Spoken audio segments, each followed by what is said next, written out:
Someone in the comments asked a question I genuinely can't stop thinking about. Is there even a sliver of a chance to reason with the Imperium to help the Eldar kill Slaanesh? On its surface, that sounds almost straightforward. Slaanesh is an existential threat to the Eldari at the soul level. Every Eldar who dies without a spirit stone has their essence consumed by it. The fall of the Eldar, when Slaanesh was born from the psychic scream of a dying civilization, destroyed roughly 90% of their species in a single catastrophic event. For the Imperium, Slaanesh is one of 4 chaos gods actively degrading the fabric of reality, whose dedicated warbands assault imperial worlds across every segmentum, and whose birth anchored the Eye of Terror, a stable warp anomaly that has threatened the segmentum obscurus for 10,000 years. A god both species despise. Killing it should be the easiest pitch in the room. So why doesn't it happen? That question connects to something larger than one diplomatic proposal. 4 separate commenters raised the same basic frustration across the previous video in different forms. One framed it precisely. In a more sane universe, the emergence of enemies such as the Tyranids would lead to cooperation between rival factions. Another asked whether the Tau are still as naive as they were at the beginning, or whether they've grown strategically sophisticated enough to distrust the Imperium. A third delivered what might be the most concise strategic diagnosis in recent comment history. If the Imperium wasn't dumb or xenophobic, they'd win. And someone else watched the Tau's technological trajectory and wrote what amounts to a Palpatine impression. We will watch your career with great interest. These are people who feel the specific frustration of a setting that makes obvious solutions structurally unavailable. This video takes their questions seriously and runs them against the actual lore until each one breaks. If the previous video covered some of this ground, treat this as the diplomatic simulation, not the revision.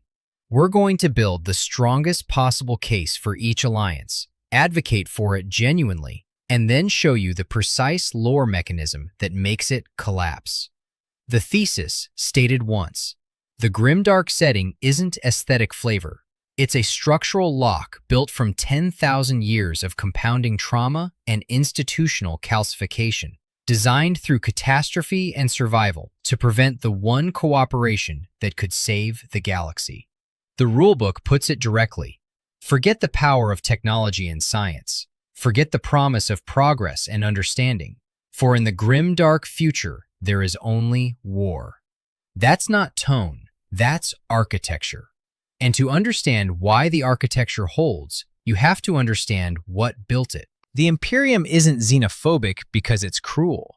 It's xenophobic because the alternative killed people. The Age of Strife lasted roughly 5,000 years, running from approximately the 25th to the 30th millennium. Human interstellar civilization collapsed catastrophically.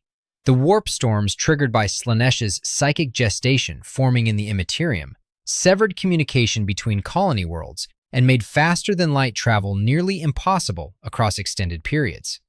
Uncontrolled psychers manifested across the species and tore communities apart from within. Many worlds that had previously relied on interstellar trade and cooperation found themselves isolated, stripped of resources, and surrounded by threats they couldn't manage alone. Xenospecies that had coexisted with or traded alongside human settlements in calmer centuries recognized the opportunity that human weakness presented and acted accordingly. Some worlds fell to alien control. Some were simply abandoned and lost to history. The communities that survived tended to share a specific profile: ruthless, self-sufficient, deeply suspicious of outsiders.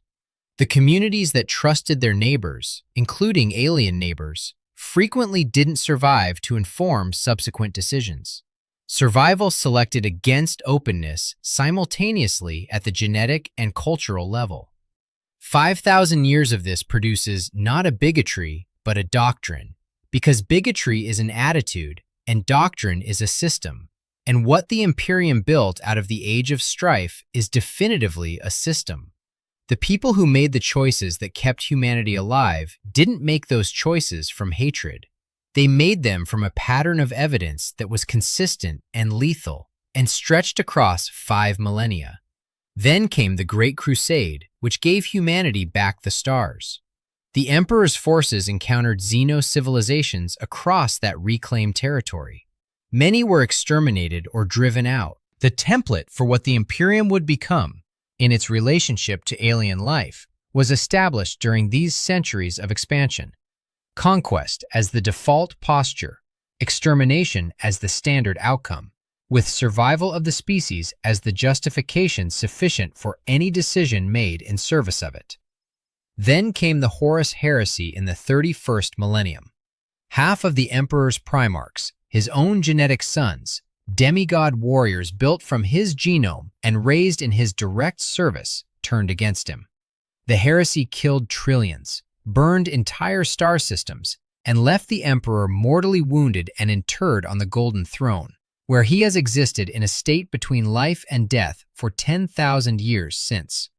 If your own superhuman brothers, designed for loyalty, engineered for it at the molecular level, can be turned, the logic calcifies permanently. Nothing outside the chain of command, nothing outside the human genetic stock can be trusted with anything that matters.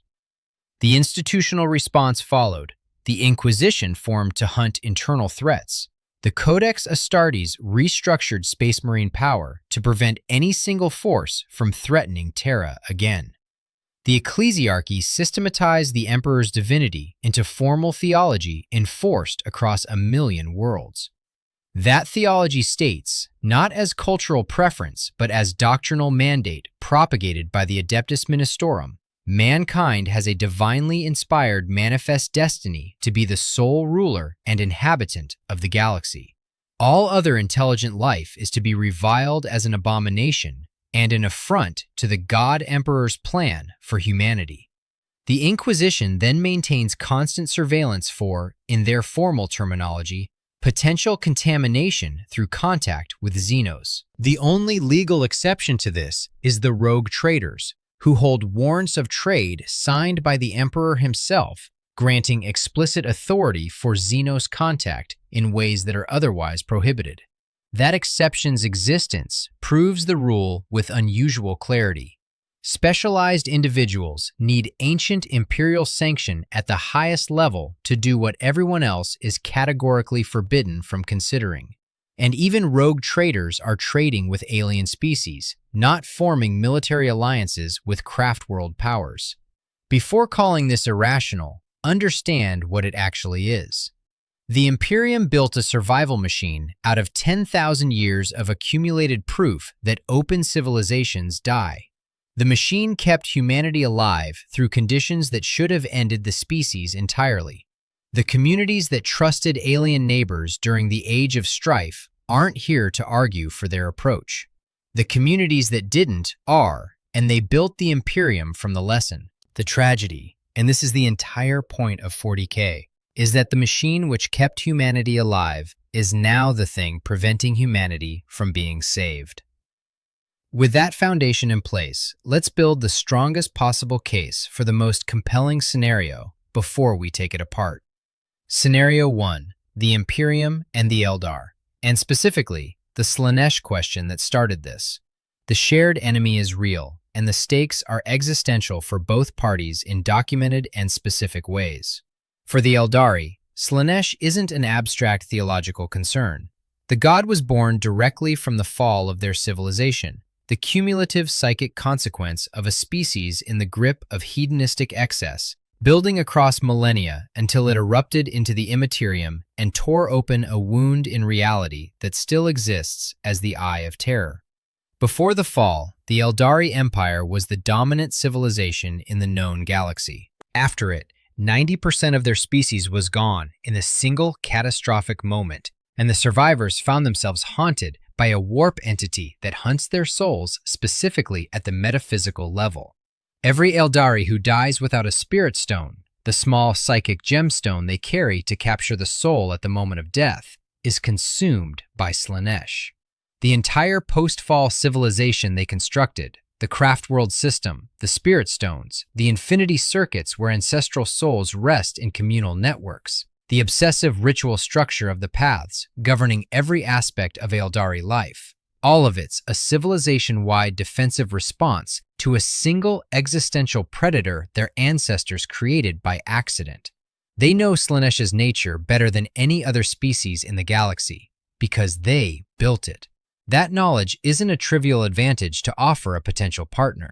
The Eldari understand the mechanics of Chaos God formation at first hand, experiential depth. They know what feeds Slaanesh and what weakens it. They know the structure of its hunger. The Imperium is working from theological inference and battlefield experience. The Eldar are working from species-level trauma and 10,000 years of direct observation. For the Imperium, Slaanesh represents 1/4 of the perpetual chaos threat. Warbands dedicated to excess assault Imperial worlds with regularity, and the Eye of Terror has anchored a chaos presence threatening the segmentum obscurus for the entire duration of Imperial history. Both species look at Slaanesh and see something that must be stopped. Neither benefits from it existing. Neither benefits from the other failing.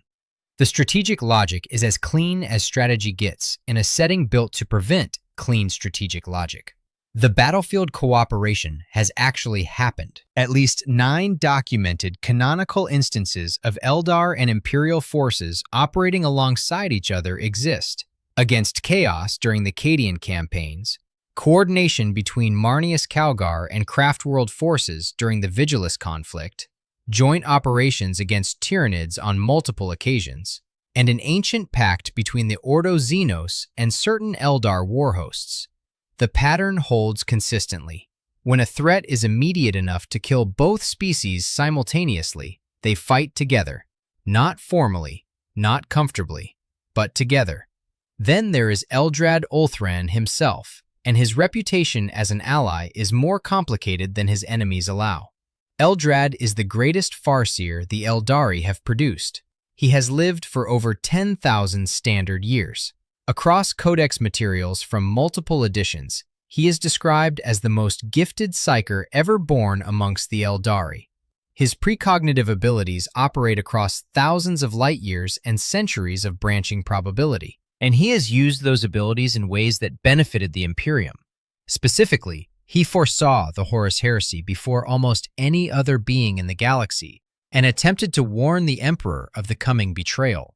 He detected the Tyranid threat before the Hive fleets breached the Milky Way's edge and warned Craftworld Iyanden in time for meaningful defensive preparation, saving that Craftworld from destruction when it would otherwise have been overwhelmed.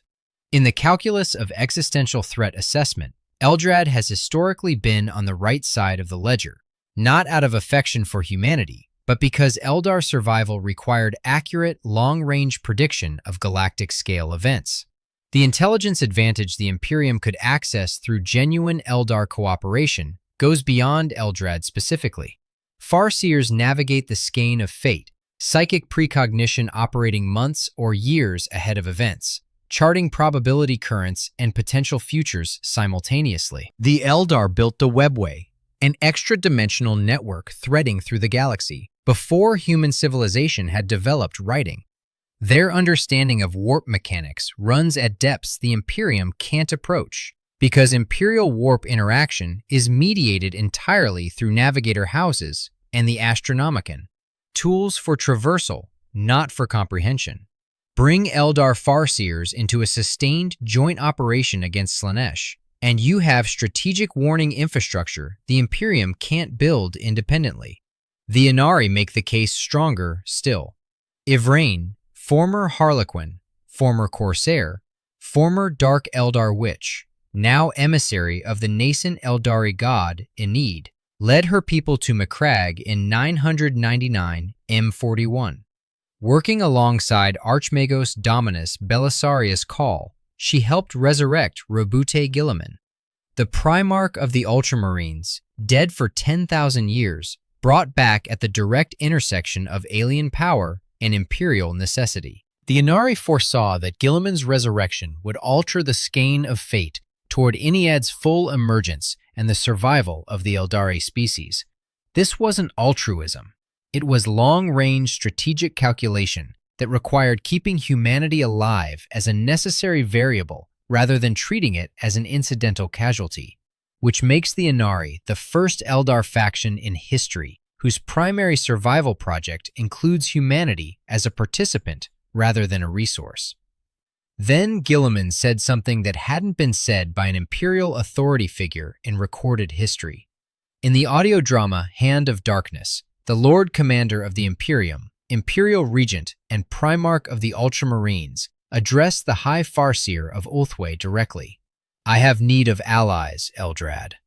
The most powerful governing figure in the Imperium openly acknowledged that Xeno's cooperation was strategically necessary. His position toward the craft world Eldar represented a genuine deviation from Imperial standard operating procedure, willing to work alongside them when situations demanded it, rather than defaulting to the kill-on-sight response the Imperium applied automatically to Xeno's contact. As Lord Commander and Imperial Regent, Guilliman holds more authority to sanction Xeno's cooperation than anyone else in current Imperial governance.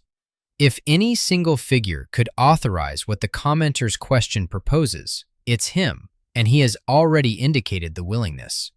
Even within the Inquisition, the logical argument for this alliance exists. The Ordo Malleus was founded to combat chaos. Ennead's purpose, the project the Inari are actively pursuing, is specifically to destroy Slaanesh when fully awakened.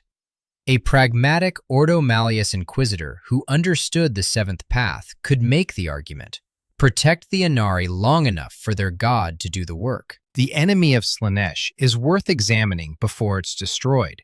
At minimum, it's worth not shooting today.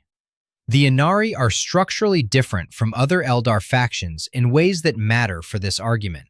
Unlike Craftworld Eldari, who prioritize soul preservation as an absolute above all other considerations, the Inari have committed their existence to awakening Ennead, a project that requires the galaxy to survive long enough for the ritual to be completed. Their reasoning for maintaining Eldar-Imperial cooperation includes the cold acknowledgement that chaos being occupied fighting the Imperium benefits the Eldari. That's instrumental rather than altruistic. But an instrumental reason to keep humanity alive is still a reason to keep humanity alive, which makes the Inari the only Eldar faction whose survival project does not require treating Imperial lives as an acceptable cost. Build the case this way, and you arrive at something genuinely compelling. Both parties share existential enemies, documented battlefield precedent, the most pragmatic figures on both sides already cooperating at the highest levels of governance and command, and a specific mechanism, Ennead's awakening, that could actually end the threat. The alliance should work. Now read Eldrad's actual record. The Second War for Armageddon is the fact that collapses the alliance case, and it collapses it completely. Eldrad identified that a massive orc Waaagh under Ghazghkull Thraka was building toward a collision with Eldari worlds. He had options available to him. He could have warned the Imperium about the developing threat. He could have fought alongside Imperial forces to blunt the Waaagh before it reached dangerous scale. He could have done what the alliance case we just built suggests Eldar cooperation looks like in practice. Instead, he engineered the Warlord. He manipulated Ghazghkull Thraka's rise to supreme orc warlord status and redirected the entire Waaagh toward Imperial worlds rather than Eldar ones. The Lexicanum states this without qualification. Eldrad deliberately instigated the Second War for Armageddon, costing the Imperium millions of lives to save approximately 10,000 Eldari. He ran the calculation. He made the decision. He executed it without informing anyone or seeking any form of consent from the millions of humans who would die as a direct consequence of his strategic management. In Eldar terms, Eldrad is a hero. He saved 10,000 of his people from a catastrophe using the strategic resources available to him. Those resources happen to include several million human beings. But that isn't a morally relevant consideration in Eldari strategic calculus. Not because the Eldar are evil, but because the survival of the Eldari race takes absolute precedence over every other consideration in Eldari decision-making. It has to, for a species that lost 90% of its population in a single event and has been declining ever since. Survival isn't an abstract value for the Eldari. It's the only value their history has validated. An Eldar ranger, captured by the Ordo Xenos Inquisition and subsequently executed, gave what may be the clearest direct statement of this calculation on record before her death: that the Imperium weren't allies, but tools, instruments to be used and expended in service of Eldari's survival, nothing more. That isn't a threat. It's a description offered without diplomatic softening by someone who has no remaining reason to soften it. From the Eldar perspective, the statement is simply honest. The Imperium is a large, powerful, and occasionally useful instrument that Eldar strategic management deploys when it serves Eldar survival. When it doesn't, the instrument gets redirected, or left pointed at something useful while the Eldar attend to more important matters. Now apply this to any Imperial strategist who has read the historical record carefully. If Eldrad can manipulate millions of Imperial deaths to save 10,000 Eldar without notification, consent, or apparent ethical difficulty, and if this is Eldrad's documented pattern across a 10,000-year career rather than an isolated incident, then what rational basis does the Imperium have for trusting any Eldar cooperative arrangement? Not because the Eldar lie deliberately, because their survival calculus will always produce outcomes that prioritize Eldari lives over Imperial ones. And they won't always notify you when that calculation is running in the background of an ongoing alliance. Guilliman arrived at this conclusion himself, after direct personal experience. He worked alongside the Inari through the most consequential events in recent Imperial history. He observed Yvrane's motivations up close. He cooperated with Eldrad through the Hand of Darkness operation. He accumulated more direct Eldar cooperation experience than any other Imperial authority figure in recorded history. His private reflection afterward, that they would surely fight together again as long as it served her needs, isn't the assessment of a man who found his allies trustworthy. It's the conclusion of someone who understood precisely what category of partnership he had entered. He then removed the armor of fate. Yvrane had declared that the armor permanently bound him, a statement that gave the Inari ongoing leverage over the survival of the most important figure in the Imperium. Guilliman found this unacceptable. By the events of the novel Plague War, he had successfully removed it, severing the Inari dependency and demonstrating that even after sustained direct cooperation at the highest levels of both factions, with genuine shared purpose providing operational alignment, his institutional resistance to Eldar influence held firm. The Death Watch enforces this at the institutional level. Their mandate covers hunting Xenos, not only outside the Imperium but within it, and explicitly including those who deal with them. Any Imperial commander arranging sustained operational cooperation with Craftworld Eldar forces would face scrutiny. Any Inquisitor proposing to protect the Inari through an awakening ritual would face formal charges. The Adeptus Ministorum propagates the theological abomination, framing across every Imperial world as a matter of doctrinal obligation, reaching billions per sermon cycle. And the robed traders, the only sanctioned exception, need a warrant literally signed by the Emperor to have legal authority for Xenos contact. The exception's existence exists to enable limited commercial contact in frontier regions. It wasn't designed to authorize military cooperation with ancient alien powers during soul-gathering rituals for a nascent alien god. Which brings us to the specific answer to the opening question.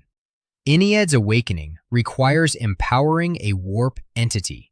The seventh path, the Crone Swords ritual that Yvrane is actively pursuing, is the alternative to waiting for the last Eldari to die. Yvrane partially enacted it at the Battle of Bealtan. She birthed Ennead's avatar, the Incarn, at a cost of millions of deceased Eldar souls drawn from the Craftworld's infinity circuit. Even the gentler path, the one that doesn't require total Eldari extinction, involves massive soul sacrifice and the deliberate expansion of a warp presence. The Inari still need to recover all 5 Crone Swords and complete the full ritual before Ennead can actually confront Slaanesh. This is an ongoing project requiring protection, resources, and time. Imperial theology holds that the Emperor is the only legitimate divine power in the warp, and the Emperor himself has been developing a domain within the warp, built from the devotion of 10,000 years of worship across 1,000,000 worlds. Helping an alien god do the same thing, intentionally on a Inari timeline, using soul-gathering rituals performed in proximity to Imperial forces, creates a theological rival to the Emperor's warp authority. The Grey Knights exist specifically to combat warp-born entities. The Inquisition was built to suppress unauthorized warp activity. Imperial doctrine makes no distinction between friendly warp entities and hostile ones, because Imperial doctrine does not contain a category for friendly warp entities. Everything in the warp that isn't the Emperor is chaos, demon, or heresy, and the classification isn't negotiable through argument because the classification is theological rather than empirical. An individual Ordo Malleus Inquisitor who understood the full picture might attempt to argue for sanctioning the Inari project. That Inquisitor would then face the Ordo Hereticus, the Ecclesiarchy, the Adeptus Ministorum, every Puritan faction in the Inquisition, and the Death Watch, all arriving simultaneously at the same single word. The word is heresy. In the 41st millennium, heresy isn't a debate position. It's a death sentence followed by an investigation into who else was involved. Individual cooperation is possible. Guilliman demonstrated it. Specific Inquisitors could try, but the institutional Imperium can't cooperate on the Slaanesh kill project because the mechanism for killing Slaanesh, deliberately empowering an alien god in the warp through a ritual of mass soul gathering, triggers every alarm in the system simultaneously. The Imperium built an apparatus specifically designed to destroy what the Eldar are asking it to protect, and the apparatus does not have an override that any currently living Imperial official has the authority to activate.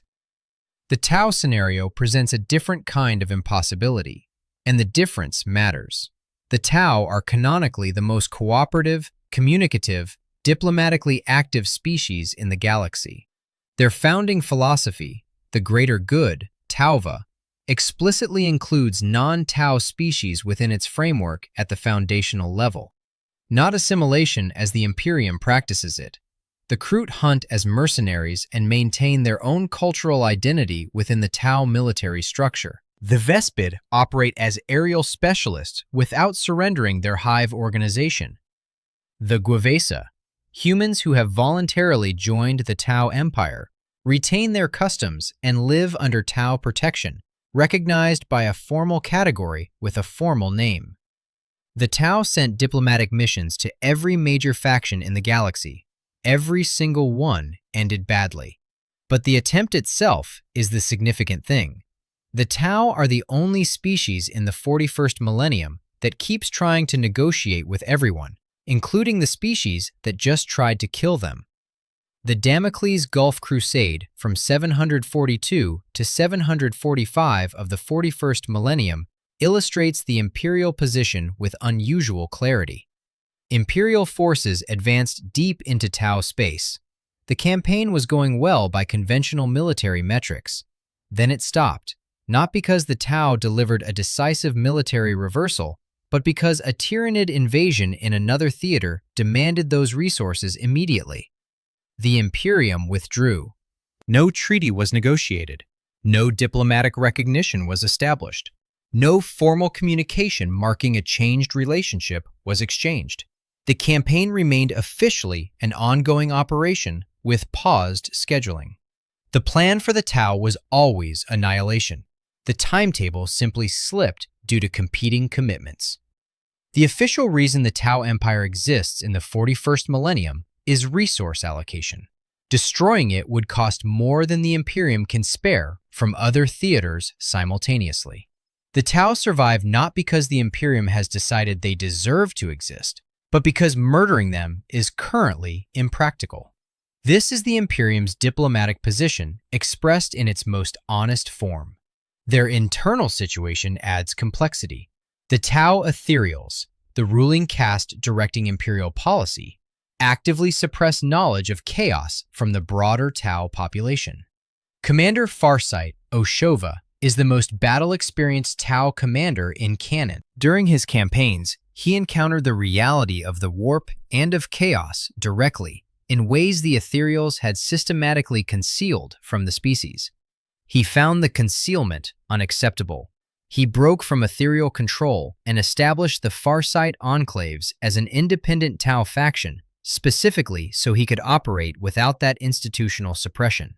Farsight is effectively the Tao commander who discovered that his civilization's leadership was hiding the galaxy's most dangerous existential threat from its own population, and refused to continue pretending otherwise. This creates a specific structural problem for any Tao Imperial alliance. A civilization whose ruling caste hides its most critical existential threat from its own people can't fully understand why the Imperium views them with such theologically grounded hostility. The Tao negotiating with the Imperium haven't been allowed to access the theological context that would explain the depth of Imperial objection. They're trying to answer an argument whose premises have been classified from them. The fourth sphere expansion dramatized this gap. The Tau fleet was lost in warp transit, a disaster for a species with almost no psychic presence, no navigators, and no philosophical framework for what unprotected minds encounter in the Imperium. The survivors emerged having encountered something within the warp that coherent description couldn't capture. The experience shook Tau philosophical assumptions about the nature of reality at the foundational level. The Ethereals moved quickly to control the fallout. Some of the Tau who came back from that transit have a fundamentally different relationship to reality than Tau doctrine prepared them for. Their near absence from the warp is the most theologically strange feature of the Tau for any alliance question. The Tau possess almost no psychic presence. Their minds barely register in the Imperium. They are the only sentient species with souls that generates essentially no warp signature. For the Imperium, this isn't a comfort. It's a theological anomaly with no category. The Emperor's divinity runs through the warp. The covenant between the Emperor and humanity is warp-mediated. The souls of loyal servants ascend within the Imperial mythos via warp mechanisms. The Tau have no connection to any of this. They can't participate in the divine economy the Imperial Creed is built around. They exist outside it entirely. And in Imperial doctrine, existing outside the divine economy of the Emperor isn't a neutral position. It's a foreignness that can't be resolved through any process the Imperium has developed. Here is where the comment from the previous video lands hardest. If the Imperium wasn't dumb or xenophobic, they'd win. What the Tau are demonstrating in practice is what winning looks like in a galaxy full of simultaneous existential threats. They absorb willing allies rather than exterminating them. They build combined arms forces from multiple species in genuine coordination, with each component contributing capabilities the others lack. They develop technology incrementally across each sphere expansion, rather than locking it behind the Adeptus Mechanicus's dogmatic preservation of the standard template construct. They've survived 3 major Imperial crusades through a combination of military competence and the Imperium's chronic inability to prioritize a single theater long enough to finish it. They are demonstrating what a functional, expanding, multi-species coalition looks like in real time. The Imperium watches this and prepares a 4th crusade when the budget allows. The breaking point for this scenario isn't a dramatic moment of betrayal or a specific discovery that poisons the relationship. There is no Armageddon equivalent here. The breaking point is a fundamental structural asymmetry that no diplomacy can bridge, regardless of skill or intent on either side. The Tau genuinely want cooperation. Tauva is philosophically foundational, not diplomatically tactical. The Imperium genuinely wants eventual extermination, interrupted only by resource constraints. One side wants the other to exist within a cooperative framework. The other holds as formal theology that the first side's existence is an abomination against the divine order. These positions can't be reconciled through negotiation because diplomacy requires both parties to accept the other's existence as a baseline premise, and one party has written the opposite premise into its state religion and enforced it for 10,000 years. The logic trap the Tau can't escape.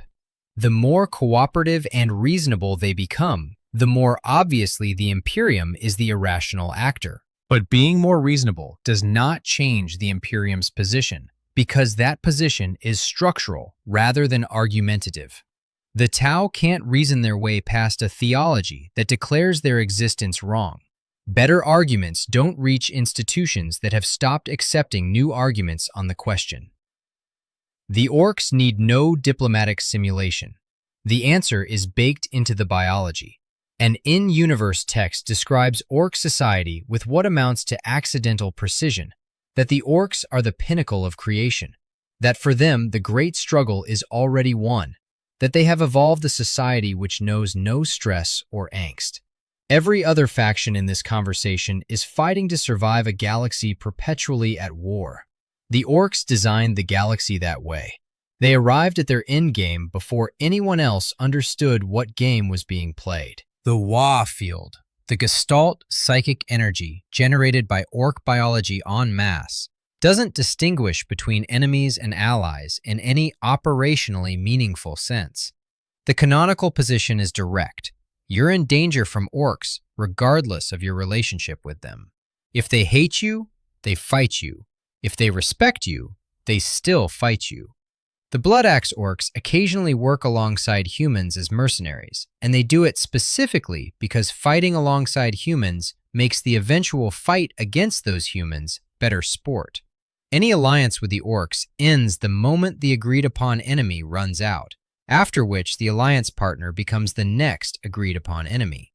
The comment that the orcs have already achieved their endgame is accurate lore analysis presented as humor. Two commenters independently noticed a specific absence from the previous video and named it directly, the Leagues of Votan. They're owed a direct answer. The Leagues of Votan, the kin, hold a unique position that no other potential alliance partner in this conversation does. They are officially classified by the Imperium as abhumans, not xenos. They're descended from genetically engineered human miners dispatched to the galactic core during the Age of Technology, which means the formal theological mandate to abhor the alien technically does not apply to them in the same way it applies to Craftworld Eldar or Tau. Ancient treaties between certain leagues and imperial entities exist in canon. Nothing in their founding philosophy demands crusade, ideological opposition to humanity, or religious conflict with the imperial creed. They're pragmatic, mercantile, resource-focused, and non-ideological in ways that make them theoretically the most accessible, sustained partnership the Imperium has available. So what stops it? Pragmatism cuts both ways. The leagues cooperate with whoever makes commercial sense at a given moment. They're not ideologically opposed to trading with the Tau in the same month they trade with the Imperium, if the margins justify both relationships. The Imperium, however, does not offer partnerships contingent on mutual economic benefit. It offers membership with full doctrinal requirements: loyalty to the Emperor, submission to the ecclesiastical framework, compliance with the imperial tithe, integration into a system that does not recognize commercial neutrality as a legitimate orientation. The leagues are offering variable partnerships adjusted by circumstance and mutual advantage. The Imperium is offering conversion with material benefits attached. They're the most cooperative faction in the galaxy, and they still can't make sustained alliance work, because the Imperium requires something the leagues aren't selling. Their abhuman classification removes the theological barrier that stops the Eldar and Tau conversations dead. But it doesn't resolve the political demand the Imperium attaches to every relationship it offers. The most pragmatic potential partner runs directly into the Imperium's requirement that pragmatism give way to devotion. The leagues have spent enough time running the numbers to recognize a bad deal. The third scenario is genuinely different in kind from the first two, because the lore itself hasn't settled it. That silence is part of the answer. The Palpatine question is the right frame. Do the Necrons look at Tau technological advancement with mentorship interest, competitive concern, predatory calculation, or the particular indifference that comes from having already traveled the road the Tau are on and knowing exactly where it ends? Start with what the Necrons actually are in the 41st millennium. Biotransference, the process by which the organic Necrontyr were transformed into their current mechanical forms, was provided by the Catan star gods, immense entities of living stellar energy that the Necrontyr entered into a bargain with at the cost of their biological existence. The dark knowledge required for the process came from beings that the Necrons subsequently shattered into bound fragments and now carry as weapons inside their tomb ships. The psychological cost of biotransference compounded across tens of millions of years of tomb sleep. Most emotional range was stripped away.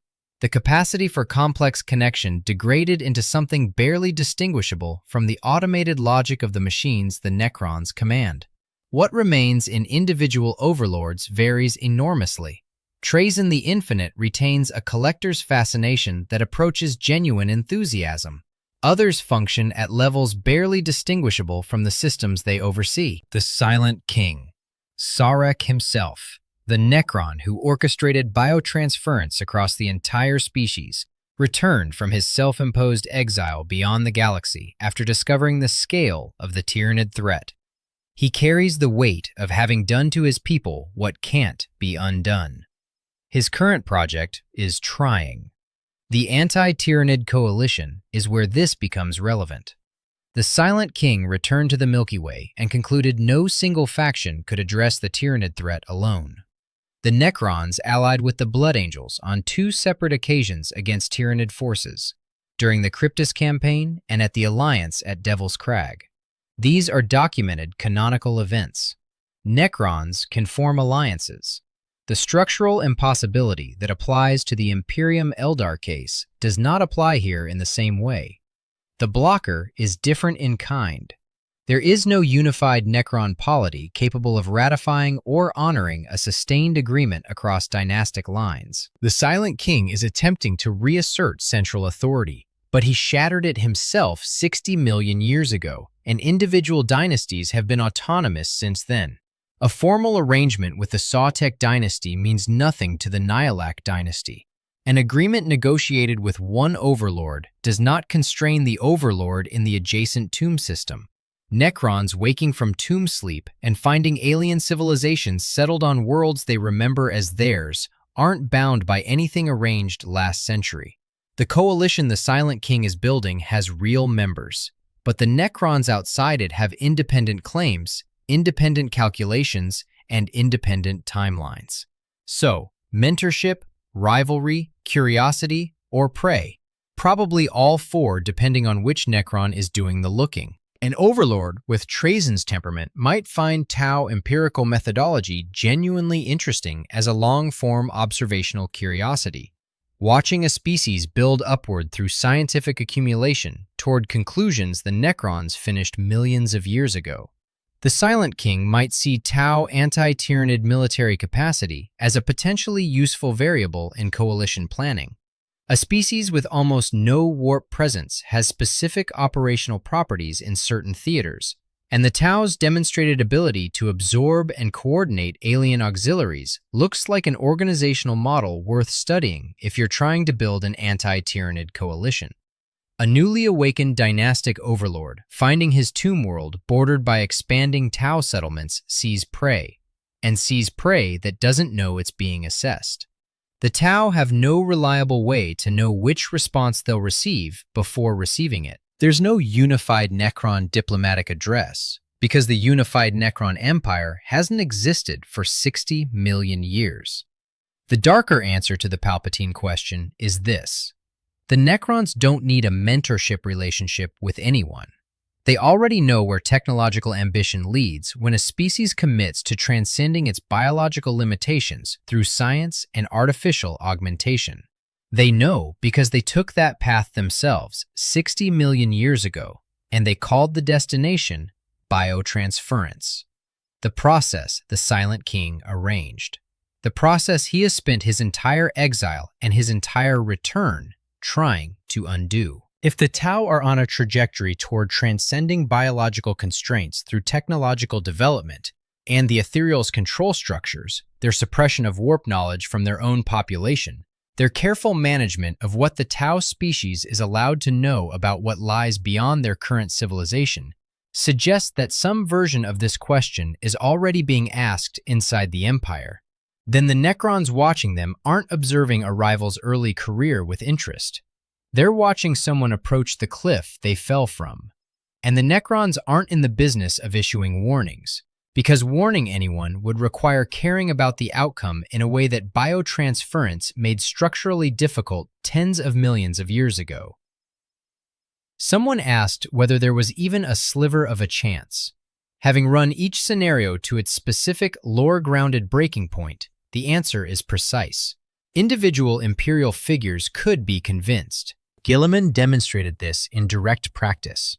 Acknowledged needing Eldar allies in his own words, worked alongside the Inari through the resurrection that reshaped Imperial history, and then, in Plague War, showed exactly how limited even his cooperation went by removing the armor of fate rather than accepting a permanent Eldar influence over his survival. He is simultaneously the most pro-Eldar Imperial figure in 10,000 years of Imperial history, and proof of exactly how far even the most pragmatic position can reach, which isn't far enough. He cooperated. He didn't trust them. He was rationally correct not to, because Eldrad's calculation at Armageddon poisoned the well of Imperial trust in a way that no individual relationship can flush clean. Millions of people died to redirect a WOG.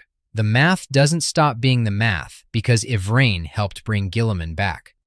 The institutional Imperium can't be convinced, not because the people within it lack intelligence. They don't. Because the institution was constructed across 10,000 years of accumulated catastrophe specifically to prevent the kind of cooperation being proposed. The Age of Strife proved that open civilizations die. The Horus Heresy proved that your closest allies betray you. Armageddon proved that Eldar cooperation costs Imperial lives without Imperial input or consent. The policies derived from those events — abhor the alien, suppress unauthorized warp activity, trust nothing outside the chain of command — are wrong for the future but directly derived from real catastrophes. The Imperium isn't wrong about its history. It's wrong about what that history means for what comes next. The policy that kept humanity alive is now the thing preventing humanity from being saved. The machine built from trauma is now the obstacle. Every alliance that could matter collapses at exactly the point where one party's survival mechanism collides with another party's survival mechanism, and neither can yield without compromising the logic that kept them alive to this moment. That is what the grimdark setting is. Not edginess for its own sake, not brutality as aesthetic flavor, an architectural condition in which the capacity to survive and the capacity to cooperate are structurally opposed.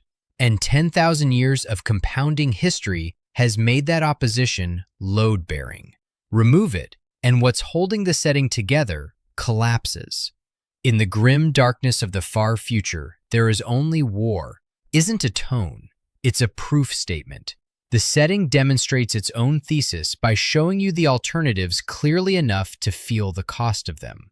Guilliman says he has need of allies and means it completely, and it still isn't enough. The Tau build a civilization genuinely worth preserving, and the Imperium schedules the Fourth Crusade when the resource window opens. Iliad grows slowly in the warp toward a confrontation with Slaanesh that might actually work, and every imperial institution designed to protect humanity would classify its empowerment as heresy and act accordingly.